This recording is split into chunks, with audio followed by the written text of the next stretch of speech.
Hello दोस्तों, नमस्कार। कैसे हैं आप सब? आप सबका स्वागत है आपके अपने YouTube channel science by Suryaveer में।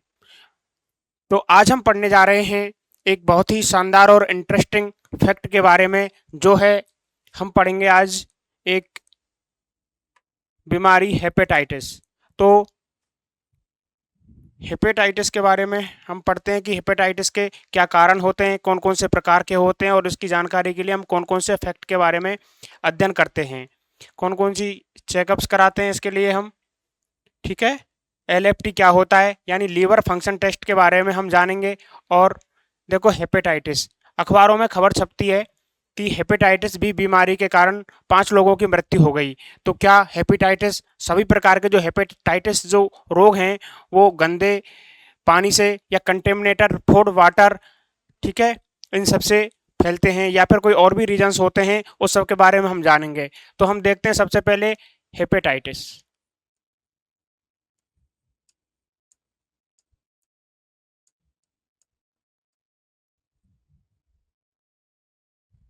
हेपेटाइटिस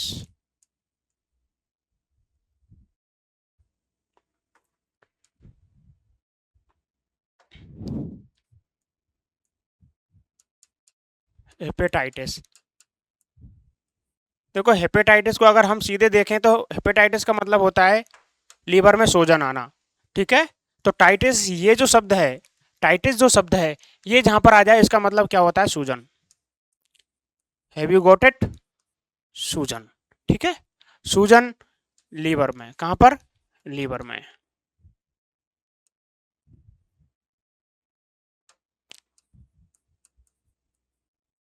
लीवर में, ठीक है। एक बात बताओ, जो लीवर होता है उसको हम एक रूट वर्ड होता है, उसके द्वारा हम पहचानते हैं, जिसे हम कहते हैं हेपेटो। तो लीवर को हेपेट जहां पर शब्द आ जाएगा, पी, हेपेट, हेपेट। और इसका जो लीवर का जो अध्ययन होता है उसको हम कहते हैं स्टडी ऑफ लीवर।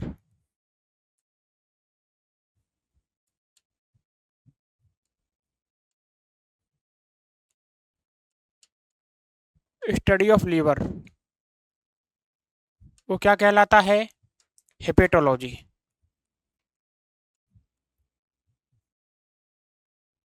हेपेटोलॉजी। ठीक है।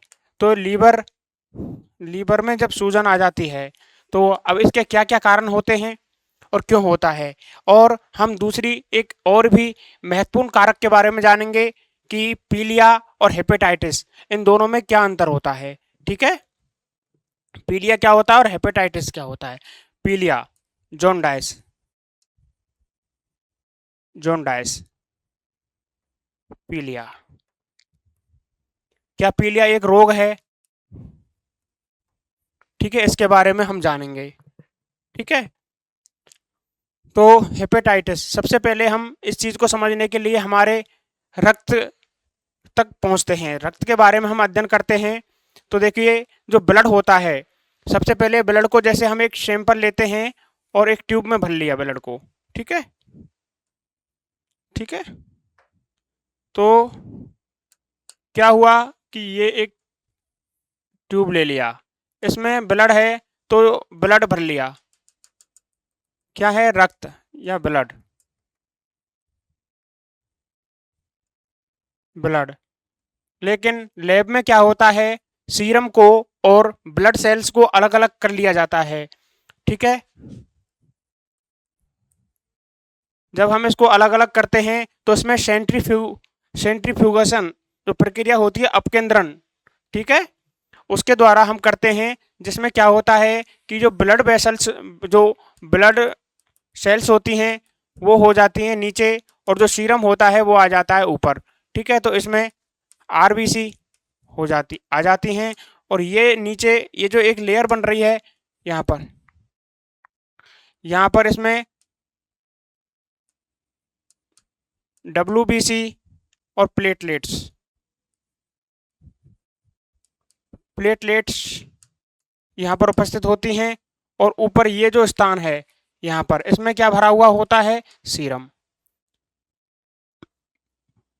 प्लाज्मा प्रोटीन्स और प्लाज्मा, ये पीले रंग का सीरम यहाँ पर होता है, सीरम, सीरम। ठीक है, अब हम देखते हैं सबसे पहले आरबीसी के बारे में हम अध्ययन करते हैं कि जो आरबीसी होती है इसकी जो आकृति होती है, शेप जो होती है इसकी, इसकी शेप कैसी होती है? अरे यार, इसकी जो शेप होती है वो बाइकॉनकेव होती है।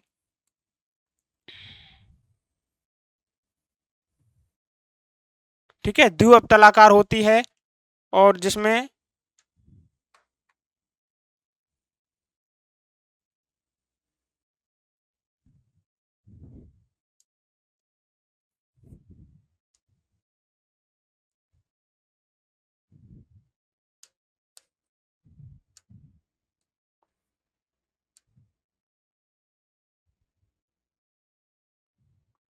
ये होती है आरबीसी। ठीक है, और आरबीसी में क्या पाया जाता है? हीमोग्लोबिन, एचबी, इसे बोलते हैं हम हीमोग्लोबिन। ठीक है, तो ये आरबीसी जो होती है इसका निर्माण कहाँ होता है? सबसे पहले हम देखते हैं कि आरबीसी कहाँ बनता है। तो आरबीसी का जो निर्माण होता है वो, ये जो हमारी बोन होती है, ये देखो,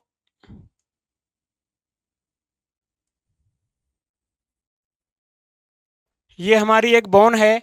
इस बोन में क्या होगा कि लंबी हड्डियों में क्या पाई जाती है? Red bone marrow, red bone marrow.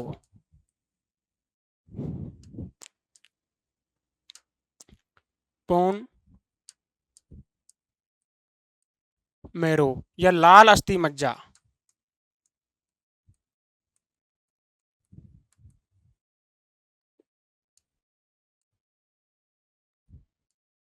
लाल अस्थि मज्जा। इस लाल अस्थि मज्जा में क्या भरी रहती हैं? Stem cells. देखो, हमारा जो शरीर है वो चंद स्टेम सेल्स का ही रिजल्ट है। जब भ्रूण का परिवर्धन होता है माता के गर्भ में, तो परिवर्धन के दौरान में क्या होता है, जब डेवलपमेंट होता है उस समय पर क्या होता है कि स्टेम सेल्स होती हैं, और इन स्टेम सेल से ही 3 जनन स्तर यानी 3 जर्म लेयर, एक्टोडर्म, एंडोडर्म और मीजोडर्म का निर्माण होता है, और उनसे आगे हमारी पूरी बॉडी के जो विभिन्न अंग हैं उनका निर्माण होता है। तो स्टेम सेल्स वो सेल्स होती हैं, आजकल एक टर्म बहुत ज़्यादा चल रहा है, स्टेम सेल थेरेपी। तो स्टेम सेल्स वो सेल्स होती हैं जिनके द्वारा वापस से हम पूरे बॉडी का निर्माण कर सकते हैं या बॉडी के किसी भी अंग का निर्माण कर सकते हैं। तो ये है हमारी क्या है? लॉन्ग बोन, एक लॉन्ग कोई भी बोन है या हड्डी है, ये कोई मानव शरीर की क्या है? हड्डी है फ्रेंड्स, हड्डी। इस हड्डी में क्या होगा? लाल अस्थि मज्जा होगी, और लाल अस्थि मज्जा में क्या पाया जाएगा? स्टेम सेल्स, स्टेम सेल्स होंगी इसमें। ठीक है, और स्टेम सेल्स में किसका निर्माण होगा? स्टेम सेल्स में किसका निर्माण होगा? आरबीसी का, आरबीसी का। और हम लोग जानते हैं कि आरबीसी शरीर में कोई भी कोशिकाएं होती हैं वो जन्म लेती हैं और साथ साथ मरती हैं। तो जो आरबीसी होती हैं यानी लाल रक्त कोशिकाएं जो होती हैं वो डेड हो जाती हैं, डेड हो जाती हैं यानी मर जाती हैं। कब? 120 दिन बाद में, 120 दिन बाद में मर जाती हैं। तो मर करके ये जो डेड डेड आरबीसी है ये कहाँ पर जाएंगी? तिल्ली के पास में। कहाँ पर जाएंगी? स्प्लीन या तिल्ली के पास में। क्यों? क्योंकि अगर ये रेड बोन मैरो जो है उसमें आरबीसी का निर्माण होगा। अब आरबीसी 120 दिन बाद में जब डेड हो जाएंगी तो ये डेड आरबीसी बॉडी में कुछ नुकसान पहुंचा सकती हैं, इसलिए इनको बॉडी से हटाना या डिस्ट्रॉय करना जरूरी होता है। तब ये कहाँ पर पहुंचेंगी बताइए? स्प्लीन या तिल्ली के पास में। और इसीलिए जो स्प्लीन या तिल्ली जो होता है जिसे प्लीहा भी कहते हैं, तो स्प्लीन ये होती है डेड आरबीसी। ये कहाँ पर पहुंची? ये गई तिल्ली के या प्लीहा के पास में, प्लीहा के पास में। और प्लीहा क्या करेगा? आरबीसी को डिस्ट्रॉय करेगा, आरबीसी को डिस्ट्रॉय करेगा, यानी आरबीसी को मार देगा। इसीलिए प्लीहा को क्या बोलते हैं हम? आरबीसी का कब्रिस्तान। प्लीहा को हम बोलते हैं आरबीसी का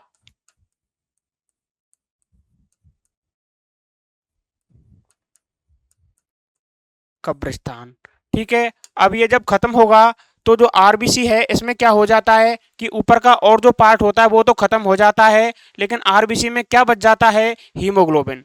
और क्या बच जाता है? हीमोग्लोबिन। और हीमोग्लोबिन किससे मिलकर बना होता है? एक तो हीम और एक ग्लोबिन प्रोटीन, हीम समूह, और एक होती है ग्लोबिन। ग्लोबिन ग्लोबिन नष्ट हो जाएगी। और हीमोग्लोबिन में क्या होती है? इसमें पोरफायरिन बले होती है और हीम होती है।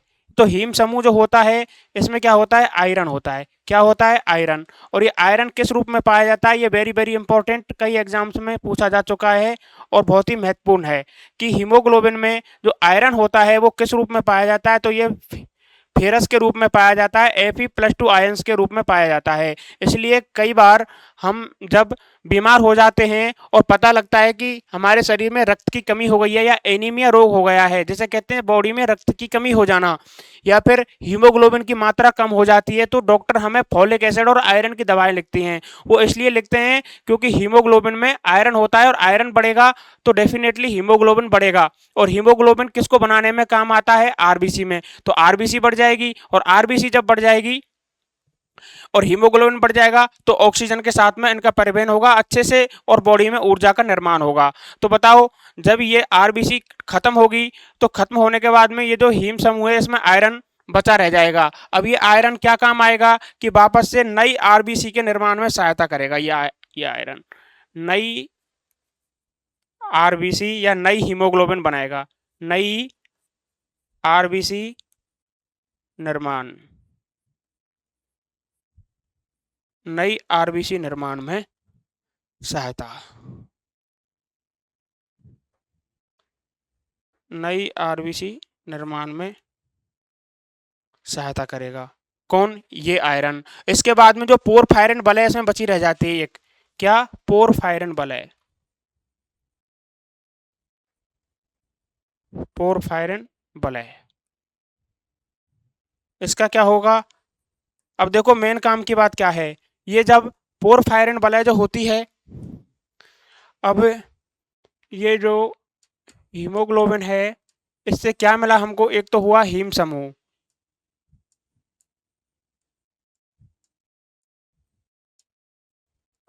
एक है ग्लोबिन प्रोटीन।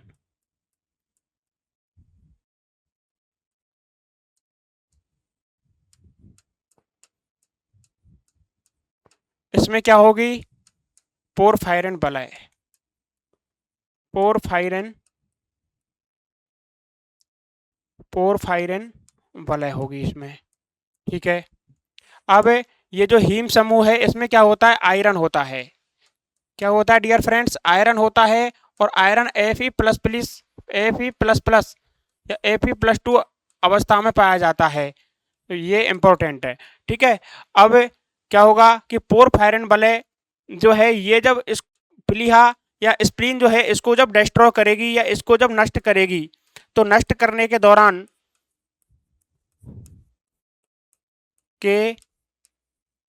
किसका निर्माण होगा?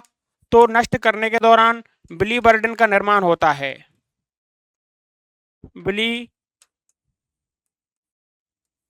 बिलीवर्डिन का निर्माण होता है। और ये बिलीवर्डिन जब लीवर में पहुंचता है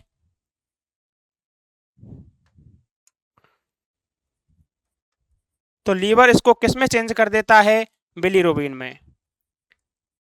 अब समझ में आया होगा आपके में कि ये बिलीरुबिन बनता कहाँ से है? बिलीरुबिन, तो ये बिलीरुबिन पोरफायरिन बलय के टूटने से बनता है। और पोरफायरिन बलय कब बनी? जब हीमोग्लोबिन टूटेगा दो समूह में, एक तो होता है हीम समूह और दूसरा होता है ग्लोबिन प्रोटीन। इसमें होती है पोरफायरिन बलय। जब ये पोरफायरिन बलय भी टूटेगी आगे जा करके, कौन तोड़ेगा? तो प्लीहा या स्प्लीन इसको तोड़ देगा। और तोड़ने पर हमको क्या प्राप्त होगा? बिलीवर्डेन। जब ये बिलीवर्डेन प्राप्त हुआ और ये प्राप्त होगा हमको तो बॉडी में जाएगा ऑब्वियसली, तो बॉडी में जाएगा तो लीवर के पास में जब जाएगा तो ये बिलीरुबिन में चेंज हो जाएगा।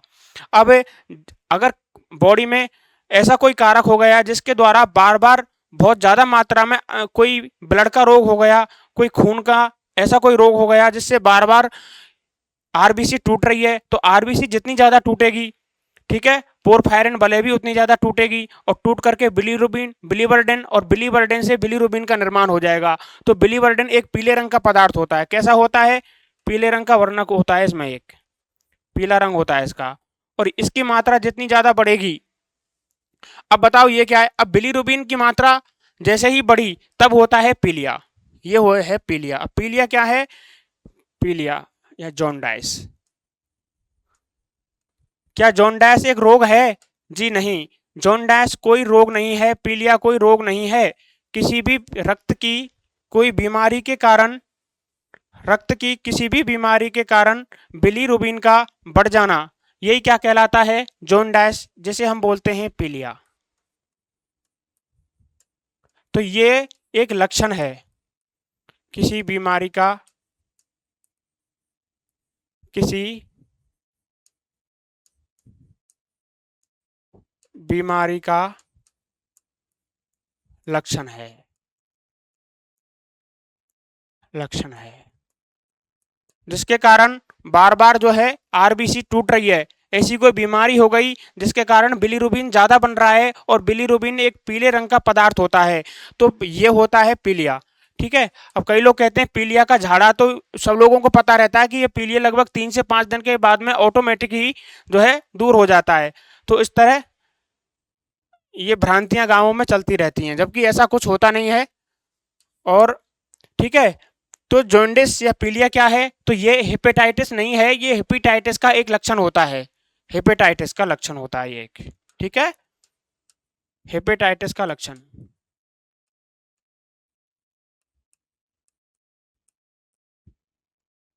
हेपेटाइटिस का लक्षण। अब ये पीलिया किस जगह पर जो है कैसे पता लगाते हैं? तो जो पतली पतली जगह जहां भी होगी हमारे शरीर में, वहां पर ये जो बिलीरुबिन जमा हो जाता है, जैसे आंखों में, नेल्स में, या फिर हमारी स्किन में, और कई बार मूत्र के जरिए भी हम इस चीज का पता लगाते हैं कि बिलीरुबिन की मात्रा बढ़ी हुई है। अब हम कराते हैं LFT, LFT, इसको बोलते हैं liver function test, liver function test. इसमें सबसे ऊपर क्या लिखा आता है? Serum bilirubin, serum bilirubin. और ये 3 प्रकार से लिखा आता है, serum bilirubin total, serum bilirubin indirect और सीरम बिलीरुबिन डायरेक्ट। ठीक है, तो उसके द्वारा अगर इनडायरेक्ट इनडायरेक्ट कम है, इनडायरेक्ट और डायरेक्ट, सीरम बिलीरुबिन इनडायरेक्ट और डायरेक्ट दोनों बढ़ रहे हैं, इसका मतलब लीवर जो है इनडायरेक्ट बिलीरुबिन को डायरेक्ट बिलीरुबिन में बदल रहा है, तो ये एक नॉर्मल हो गया। और अगर डायरेक्ट बिलीरुबिन की मात्रा बहुत कम है, इसका मतलब हो गया कि गाल ब्लैडर में या फिर किसी ऑर्गन्स में क्या हो गया, कोई कैंसर या ट्यूमर उत्पन्न हो गया। ठीक है, तो ये इसके बारे में हमने पढ़ा। और इसके अलावा क्या होती है कि हीमोग्लोबिन, हीमोग्लोबिन की जो मात्रा होती है वो अगर हम 100 यूनिट माने तो उसमें मेल में होती है लगभग 12, मेल में होती है 12 यूनिट, और फीमेल में लगभग ये होती है 11 यूनिट। ठीक है। और आरबीसी की अगर बात करें तो अगर 1 ml की में 1 ml में 1 ml अगर हम रुधिर लेते हैं तो उसमें आरबीसी कितनी होंगी? तो मेल में होंगी लगभग 55 लाख, और फीमेल में ये होंगी मेल में, और फीमेल में बात करें तो 45 लाख, ये फीमेल। इसको हम, क्योंकि 1 मिलियन बराबर क्या होता है? 10 लाख होता है, तो हम इसको 4.5 मिलियन भी बोल सकते हैं। ठीक है। अब हम अगर हेपेटाइटिस की बात करें तो हेपेटाइटिस 5 प्रकार का होता है। हेपेटाइटिस जो रोग है हेपेटाइटिस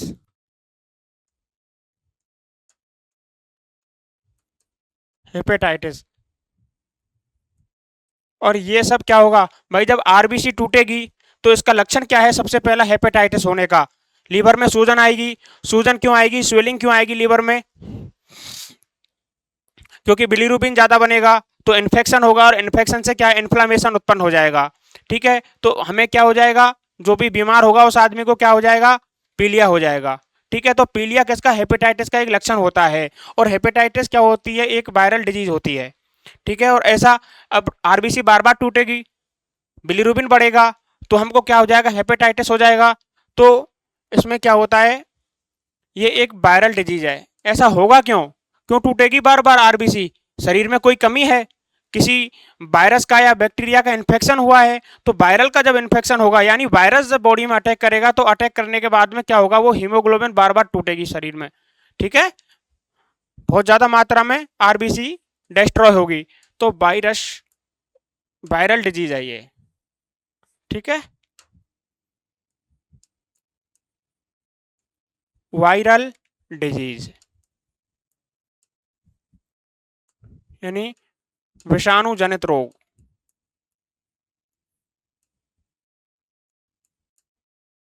विषाणु जनित रोग है ये, जनित रोग है ये। ठीक है, अब विषाणु कौन सा प्रकार का होता है, इसमें जो वायरस होते हैं वो कई प्रकार के होते हैं, उसमें जो जेनेटिक मटेरियल होता है और ऊपर प्रोटीन का खोल होता है जिसे प्रियोन्स कहते हैं।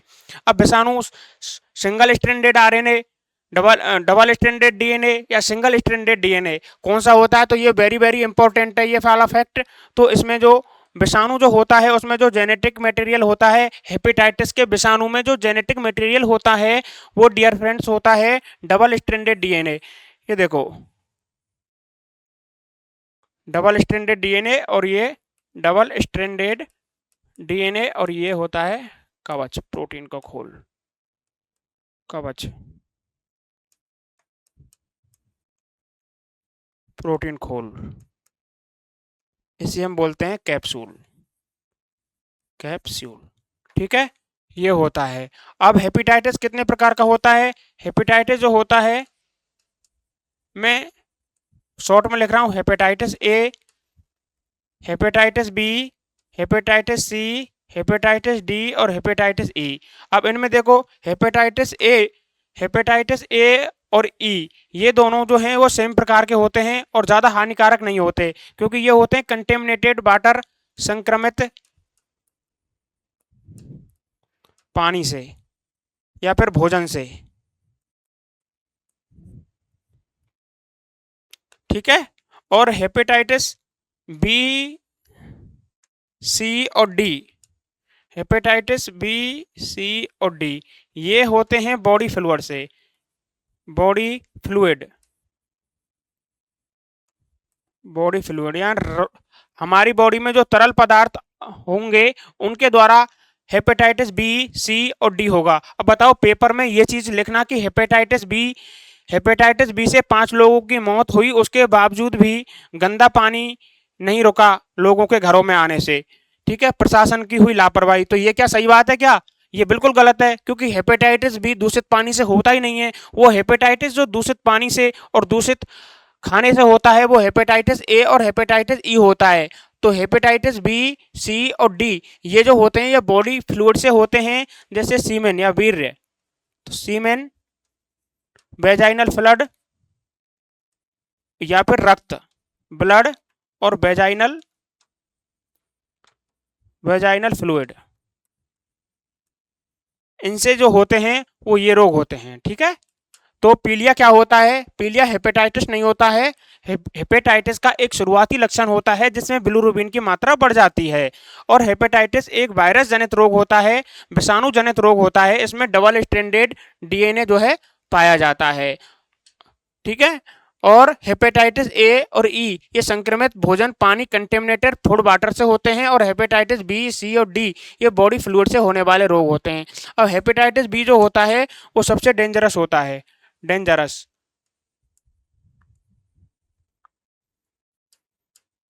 डेंजरस, मोर डेंजरस, घातक। सबसे घातक रोग।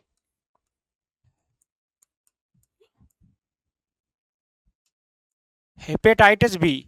और हेपेटाइटिस बी को रोकने के लिए क्या होता है? देखो, रोकने के लिए सबसे बड़ी बात है प्रिवेंशन। क्योर से बेहतर, हमेशा कहते हैं prevention is better than cure. तो प्रिवेंशन जो होता है, इनका बचाव सबसे बड़ी बात होती है इसमें, प्रिवेंशन। फिर भी इसका टीका आता है हैप बी के नाम से। हैप बी, ये वैक्सीन आती है हेपेटाइटिस की। ठीक है, और हेपेटाइटिस बी सबसे घातक प्रकार का होता है। ठीक है, तो ये कब होगा? जब बिलिरुबिन की मात्रा बढ़ जाएगी, यानी पहले पीलिया होगा और पीलिया होने के बाद में हेपेटाइटिस होगा, क्योंकि पीलिया में बिलिरुबिन की मात्रा बढ़ जाएगी। ठीक है, जिससे क्या है, जो इसका शुरुआती लक्षण है, उसके बावजूद भी जब वायरल का इन्फेक्शन बॉडी में ज़्यादा हो जाएगा तो ये बिलिरुबिन की मात्रा बहुत ज़्यादा बढ़ जाएगी और पूरा पूरा शरीर जो है पीला हो जाएगा और इन्फेक्शन हो जाएगा बॉडी में, जिससे, और हेपेटाइटिस बी से बहुत ही ये तो खतरनाक होता है, डेंजरस होता है, लेथल होता है, लेथल, घातक, इस वर्ड का इस्तेमाल करते हैं यहाँ पर। ठीक है, तो ठीक है डियर फ्रेंड्स, विदा लेते हैं आज के इस एपिसोड से। मिलते हैं आगे और भी इंटरेस्टिंग और शानदार जानकारी के लिए। तब तक बने रहिए हमारे साथ में। हमें सुनने के लिए आपका बहुत बहुत आभार और साधुवाद। ठीक है, धन्यवाद।